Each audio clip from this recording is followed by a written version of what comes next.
จมมูคือลุงว่ารัฐมนตรีต่างประเทศ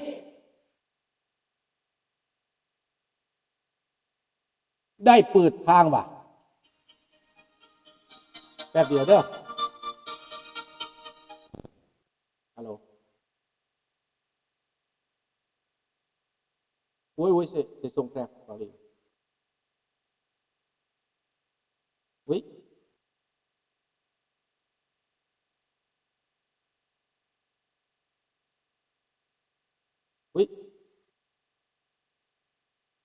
oui oui c'est bon merci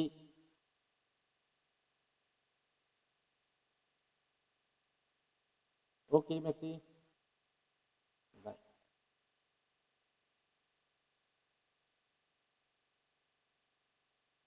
อ่ะขอโทษหลายๆพี่น้องบ้านอันนี้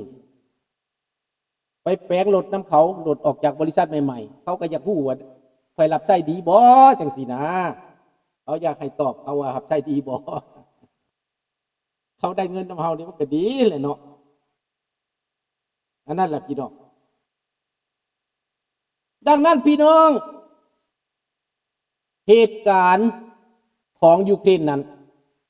รัฐมนตรีต่างประเทศซอยกูบ่แม่นหมอหยังลารอบ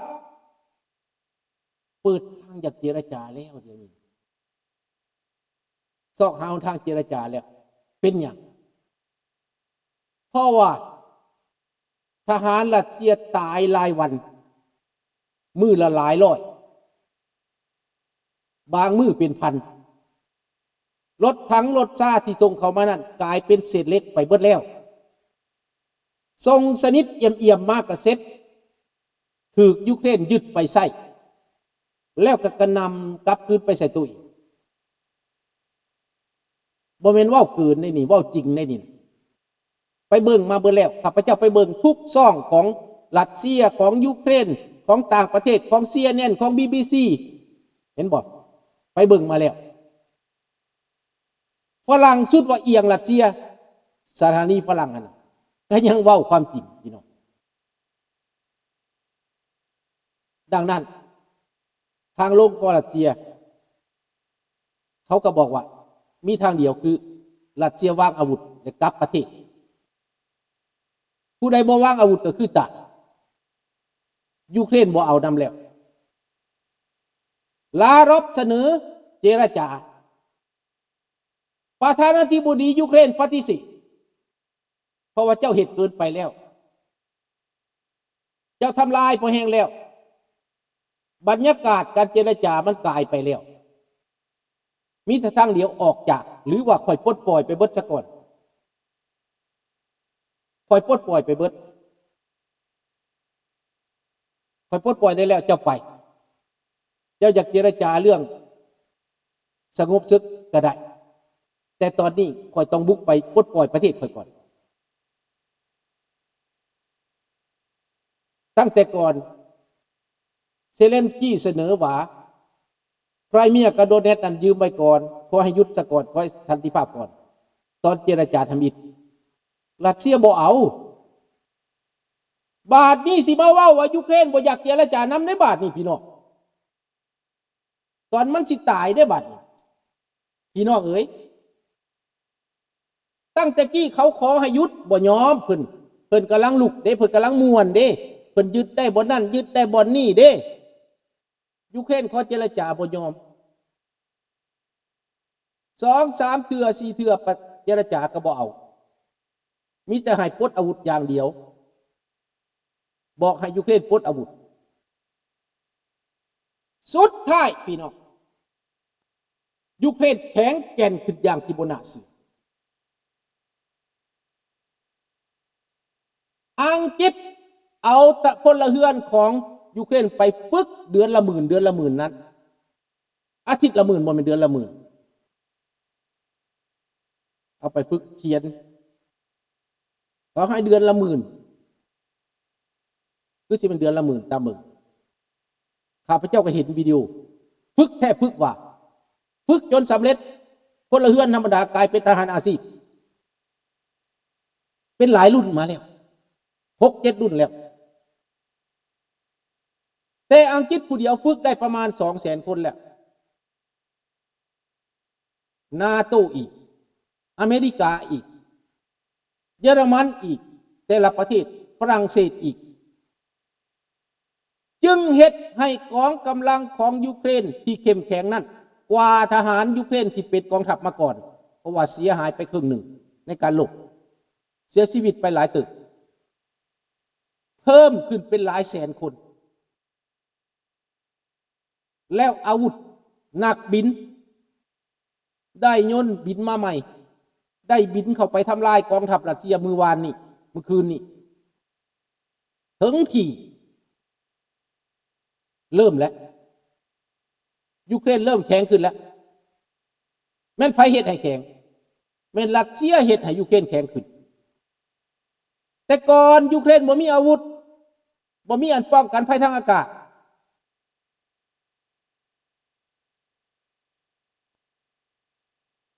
บ่มีอันใดหมดสุดท้ายยูเครนแข็งแกร่งขึ้นทุกทีได้อาวุธทันสมัยได้บทเรียนการฝึกการซ้อมการรบได้ยุทธวิธีจากโลกตะวันตกจากนาโตจากอเมริกาเรียนรู้เทคโนโลยีในการรบเทคนิคในการรบการใส่โดรนเชี่ยวชาญกว่าเบิดทุกคนในโลกยูเครนเป็นคนเชี่ยวชาญทหารอเมริกาได้ฝึกสอนวิธีและยูเครนเป็นคนฉลาดว่องไวใส่โดรนเป็นเอาโดรนพลเรือนมาเป็นโดรนรบก็ได้ต่อไปคนยูเครนเขาต้องผลิตขึ้นมาหลายที่สุดอาจจะขายสู่ตลาดโลกก็ได้พอยูเครนเขาผลิตเป็นมีการศึกษามีความรู้มีเทคโนโลยีและมีหลายประเทศช่วยเหลือเขาญี่ปุ่นอยู่เบื้องหลังสำคัญในเรื่องเทคโนโลยีกับยูเครนต่อไปเกาหลีใต้ไต้หวันรวมไปฮอดประเทศจีนในขั้นต่อไปอเมริกานั้นบ่ว่าอยู่แล้วทุ่มเทให้ทั้งหมดรัสเซียจึงหาทางลงล่าสุดรัฐมนตรีถูกจัดการสังหารอยู่ในมอสโกเองนอกจากนั้นแล้วในเบนกรอดสางอาวุธของรัสเซียถูกเผาเรียบเกลี้ยงทหารที่เตรียมมาหลบเลยบ่มีโอกาสได้มาหลบอาวุธในสางมันหมดไปดังนั้นความเพียงพร่ำของรัสเซียนี้เป็นความหายนะต่อประเทศรัสเซียเองและจะนำพาไปสู่ความอ่อนแออ่อนเพลียเปี้ยลอยของประเทศรัสเซียอันนี้แหละพี่น้องความจริงมันมาแล้วความจริงมันปรากฏแล้วก็หวังว่าพี่น้องลูกหลานคงจะเข้าใจสำหรับเป้าเรื่องสปายุโรปแล้วหรือว่ายุโรปมาแล้วหรือว่าโลกมาแล้วสบายดีอาลิวเว้าเรื่องว่าเฮาสิพัฒนาไปแนวใดคนลาวเฮานี่กับคนไทยเฮานี่ในเมื่อได้ยินข่าวแบบนี้แล้วได้ฮู้จักว่าอเมริกาสิมาลงทุนแล้วนี่มันเป็นโครงการเข้ามาแล้วก็เตรียมรับแล้วรัฐบาลได้ขึ้นมาปกครองก็เตรียมรับแล้วเตรียมแววค่ำแล้วรัฐบาลลาวเด้นายพันคำนี่นายทองรุ่นเด้เฮ็ดหยังมันบ่มีทางเลือกอยู่แล้วมันหับไปแล้วแต่ว่าประชาชนนั้นจะต้องกดดันภาครัฐบาลนั้นให้เปิดรับความจริงให้ยอมรับความจริงและ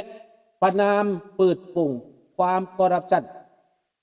ประนามเปิดโปงพนักงานที่มันหากินหาคู่กิน หาปุ้นกินความชั่วความเลวทุกมือนี้เกิดขึ้นจากอำนาจการปกครองท้องถิ่นเนื่องจากว่าอำนาจการปกครองอยู่ในระดับสูงนั้นบ่ได้มีความรู้ความรักบ่ได้มีความเข้าใจบ่ได้มีความสามารถบ่ได้รู้จักวิธีแก้ไขเมาตั้งแต่อวดอ้างความร่ำความรวยผลประโยชน์คัดแย่งแข่งขันกันจนฆ่ากันแยกตะหีอำนาจอยู่ในเวียงจันทน์นั้นโตไผโตมันผลประโยชน์พรรคไผพวกมันเป็นรัฐบาลหุ่นโจรเฮาอยากได้บ่เฮาปรารถนาอยากให้พวกนี้อยู่ในอำนาจต่อไปบ่อันนี้ให้ลูกหลานไปคิดพิจารณาเบิ่งว่าควรหรือบ่ควรคันบ่ควรเด็กน้อยลาวทั่วประเทศบ่ต่ำกว่า 2-3 ล้านคนทั่วประเทศหญิงหนุ่มชายสกัดทั่วประเทศบ่ต่ำกว่า 2-3 ล้านคนผู้ที่กำลังต้องการความเจริญความก้าวหน้ามีอยู่มีกินเจ้าต้องเตรียมตัวตั้งแต่บัดนี้ต่อไปเมื่อใดความต้องการการเปลี่ยนแปลงเมื่อใดต้องการการลุกฮือขึ้นเพื่อขับไล่และล้มล้างระบอบการปกครองที่เป็นเผด็จการนี้ลงไปจากอำนาจพวกเจ้าต้องทำหน้าที่ของพวกเจ้าเสียแล้วในตอนนี้เป็นระยะที่พวกเจ้าจะต้องเต้าหูม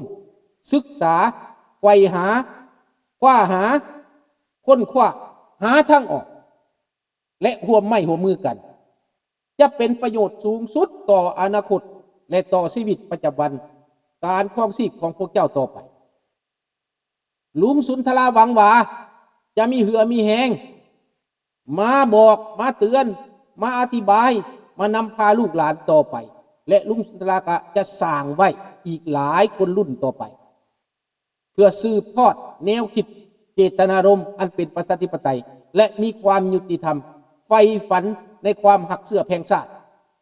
ใฝ่ฝันในความสงบสุขและอยู่ดีกินดีของพ่อแม่พี่น้องประชาชนลาวทั้งประเทศลุงสุนทราบ่ได้หวังว่าจะมาญาติแย่งเอาอย่างนำพวกเจ้าเพียงแต่ขอความร่วมมือจากพวกเจ้าลุงสุนทราอยากเห็นประเทศลาวเจริญและมีหน้ามีตาเงยหน้าเงยตาอ้าปากให้ต่างประเทศเขาเคารพนับถือบ่ให้เขาดูถูกเหยียดหยามพวกเขาที่ว่าเป็นลาวลุงสุนทราก็พอใจแล้วพวกเจ้าถ้าคิดดีทำดีถ้าเกิดเป็นคนที่มีสติปัญญาพวกเจ้าคงสิเข้าใจคำเรียกร้องการสื่อสารจากลุงสุนทราพอแล้วขนาดนี้ลุงสุนทราก็เฒ่าแก่ขนาดนี้แล้วยังมีจิตมีใจห่วงใยพวกเจ้าและพวกเจ้าเคยห่วงใยลุงสุนทราบ่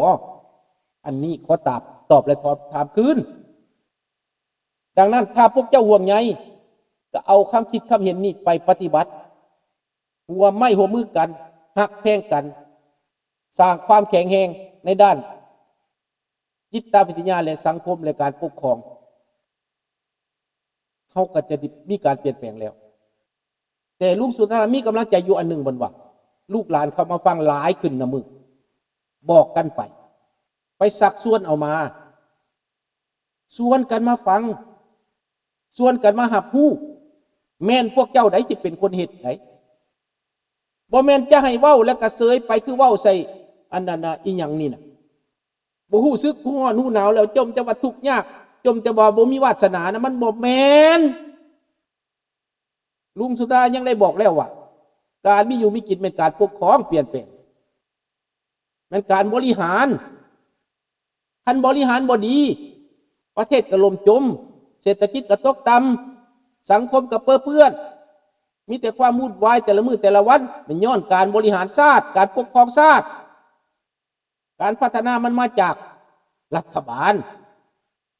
มันบ่แม่นประชาชนที่เป็นคนเฮ็ดคนทำเด้ประชาชนเป็นเพียงแต่ผู้ออกให้งานและประกอบส่วนการบริหารการปกครองมาจากรัฐบาลเด้ถ้ารัฐบาลเลวรัฐบาลชั่วประเทศก็อยู่แบบนี้แหละ40กว่าปีมาแล้ว49ปีมาแล้วทรัพย์สมบัติเศรษฐกิจไปเข้าถงเข้าเบิดรวยแต่เขาเห็นบ่ลูกบักคับใจหลานบักคับใจมันบ่ได้เฮ็ดหยัง มันมียนต์เจ็ตส่วน